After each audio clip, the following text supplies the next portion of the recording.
Hi hello வணக்கம். நான் தான் chef Deena. Welcome back to chef Deena's kitchen. நம்மளோட சேனலில் உங்களுக்கு சூப்பரான இந்த பருப்பு அடை எப்படி பண்ணுறது கேட்டிருக்காங்க. அதாவது நிறைய இப்போ வந்து நான் ராகி அடை போட்டேன், அதை பார்த்துட்டு எனக்கு பருப்பு அடை எப்படி பண்ணுறது நிறைய பேர் கேட்டிருக்காங்க. ஸோ அந்த ப்ரிப்ரேஷன் இன்றைக்கி நம்மளோட சேனலில் பண்ணியிருக்கோம். இந்த பருப்பு அடை வெறும் கடலை பருப்பு வச்சு பண்ணியிருக்கோம். அந்த கடலை பருப்பும் இந்த பச்சை அரிசியும் ஒரு ஃபென்டாஸ்டிக் அரிசியில் கொடுத்துருக்கேன். கண்டிப்பாக ட்ரை பண்ணி பாருங்கள். இது வந்து லஞ்ச்லேயும் சாப்பிட்லாம், பிரேக்ஃபாஸ்ட் சாப்பிட்லாம், டின்னர் சாப்பிட்லாம், ஈவினிங் ஸ்நாக்ஸாகவும் சாப்பிட்லாம்.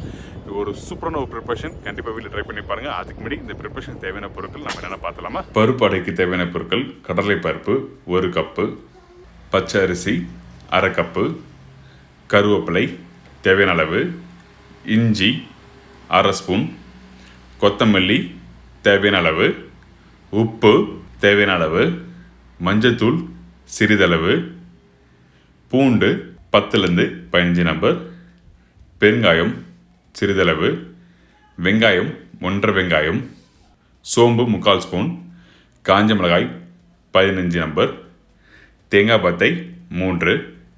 இப்போ இந்த கடலைப்பருப்பும் பச்சை அரிசியும் 4 to 5 hours நல்லா சோக் பண்ணி வாஷ் பண்ணி ரெடி பண்ணி வச்சுருக்கோம். இதில் வந்து காஞ்ச மிளகாய் போட்டிருக்கேன். இப்போது இதுக்கப்புறம் கருவேப்பிலை, பூண்டு ஒரு 7லேருந்து 8 பல் பூண்டு போடுங்க, சோம்பு 1/2 ஸ்பூன். இப்போ இதெல்லாம் போட்ட பிறகு மிக்ஸி ஜாரில் ஆட் பண்ணியிருக்கேன். இப்போ ஃபஸ்ட்டு நம்ம அரைச்சிடலாம். அதாவது அரைக்கும் போது வந்து கொஞ்சம் லைட்டாக குறைன்னு அரைப்போம். அதாவது வீட்டில் எப்படி நீங்கள் வடைக்கு அரைப்பீங்களோ அதே மாதிரி நம்ம அரைக்க போகிறோம். அதாவது வடைக்கையோட அடுத்த ஸ்டேஜில் நம்ம அரைச்சி எடுக்க போகிறோம். கொஞ்சம் லைட்டாக தண்ணி ஆட் பண்ணி, இப்போ கொஞ்சம் லைட்டாக கோஸாக அரைச்சி முடிச்ச பிறகு தண்ணி தேவையான தண்ணி ஆட் பண்ணியிருக்கேன்.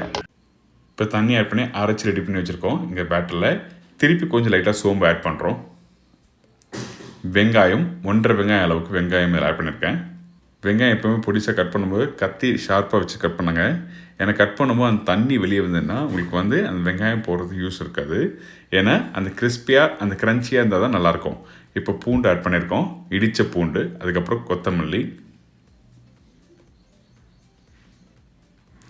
இஞ்சி 1/2 ஸ்பூன். சில பேர் அரைக்கும் போதே வந்து இஞ்சி போட்டு அரைப்பாங்க, நீங்கள் வேண்டாம். நீங்கள் இதுமாரி பொடிசாக கட் பண்ணும்போது அந்த பேட்டரில் மிக்ஸ் பண்ணி எடுத்து குக் பண்ணும்போது அந்த இஞ்சியோட ஃப்ளேவர் நல்லா சூப்பராக வரும். 1/2 ஸ்பூன் கொஞ்சம் கூட இருந்தாலும் ஒன்றும் தவறு இல்லை. இதுக்கப்புறம் பெருங்காயம் பவுடர் சிறிதளவு, கருவேப்பிலை பொடிசாக கட் பண்ணி வச்சு கருவேப்பிலையும் ஆட் பண்ணிடலாம், உப்பு தேவையான அளவு, மஞ்சத்தூள் சிறிதளவு. இந்த மஞ்சத்தூள் எதுக்காக ஆட் பண்ணுறேன்னா, இந்த மஞ்சத்தூள்லாம் போட்ட பிறகு அந்த கடலைப்பருப்பில் அரைச்சிருக்கும் பார்த்தீங்கன்னா, இதோட பச்சை வாசனை வராமல் இருக்கிறதுக்காக மஞ்சத்தூள் ஆட் பண்ணுறோம். சில பேர் மஞ்சத்தூள் போடாமல் பண்ணுவாங்க. ஆனால் நீங்கள் வீட்டில் பண்ணும் மஞ்சத்தூள் போட்டு பண்ணுங்கள். அதோட டேஸ்ட் வேறு, அந்த ஃப்ளேவர் உங்களுக்கு அந்த பச்சை வாசனை தெரியாது. இப்போது இந்த மிக்சர் எல்லாத்தையும் ரெடி பண்ணிட்டோம். இங்கே பாருங்கள், இப்போ கொஞ்சம் திக்காக இருக்குது. அதனால் இந்த அடமாவை கொஞ்சம் லைட்டாக செமி தின்னாக இருந்தால் உங்களுக்கு வந்து நீங்கள் கல்லில் போட்டு தட்டும் போது நல்லாயிருக்கும். ஸோ அதனால் இப்போ தண்ணி ஆட் பண்ணி நல்லா மிக்ஸ் பண்ணுறேன். இப்போ தேங்காய் நம்மக்கிட்ட இருக்க இந்த பத்தை வந்து நல்லா பொடிசாக கட் பண்ணியிருக்கேன். சில பேர் திருவி போடுவாங்க, திருவி போட வேண்டாம். நீங்கள் இது மாதிரி கட் பண்ணி போடும்போது உங்களுக்கு சாப்பிடும்போது உங்களுக்கு நல்லாயிருக்கும். இப்போ பார்த்தீங்கன்னா இந்த பேட்டரோட உங்களுக்கு டெக்ஸ்சர் நல்லா உங்களுக்கு தெரியுது.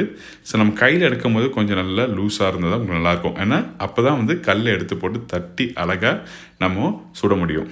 இப்போ தோசைக்கல் சூடாக இருக்குது. இந்த டைமில் கொஞ்சோண்டு ஆயில் போட்டு கொஞ்சம் லைட்டாக கல்லை சீசன் பண்ணி முடித்த பிறகு நம்மக்கிட்ட இருக்க இந்த மாவு வந்து குழிக்கரண்டில் எடுத்திருக்கேன். குழிக்கரண்டில் எடுத்துகிட்டு நீங்கள் அதுக்கப்புறம் எதுவுமே நல்லா ஸ்லோவாக ஒரு ஈவனாக தட்டி எடுத்திங்கன்னா இந்த அடை மாவு ஒரு ஈவன் ஆகிடும். ரொம்ப திக்காக வேண்டாம், ஓரளவுக்கு ஒரு ஈவன், கொஞ்சம் மெதுன்னு. அதுக்கு பிறகு வந்து கொஞ்சம் லைட்டாக ஆயில், அந்த சைடில் ஆயிலில் நீங்கள் போடும்போது கொஞ்சம் நல்லா கிறிஸ்பியாக வரும். அதனால தான் ஆயில் ஆட் பண்ணுறோம். நான் நல்லெண்ணெய் தான் யூஸ் பண்ணுறேன். நீங்கள் வீட்டில் குக் பண்ணும்போது நெய் கூட போடலாம், ஒன்றும் தவறு இல்லை.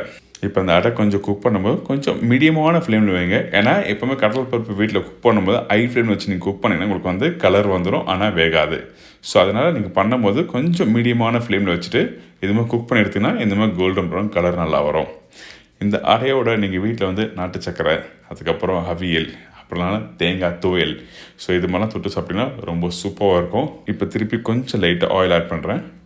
குக் பண்ணும்போது அந்த கரண்டியை வச்சு அங்கங்கே சின்ன ஒரு ஓட்டை போட்டிங்கன்னா உங்களுக்கு நல்லா சீக்கிரமாக வெந்து வரும். அதனால தான் அப்படி போடுறோம். சின்ன பீஸாக இருந்தால் இந்த ஓட்டை போட விதில்லை. இப்போ திருப்பி எடுத்தாச்சு. ஒரு அருமையான இந்த பருப்பாடு எப்படி பண்ணுறது உங்களுக்கு சொல்லி கொடுத்துருக்கேன். கண்டிப்பாக வீட்டில் ட்ரை பண்ணி பாருங்கள். எனக்கு இந்த பருப்பாடை எப்படி பண்ணுறது உங்களுக்கு எல்லாருக்கும் ஈஸியாக தெரிஞ்சிருக்கும். கண்டிப்பாக வீட்டில் ட்ரை பண்ணி பாருங்கள். ஸ்டெப் பை ஸ்டெப்பாக சொல்லி கொடுத்துருக்கேன்.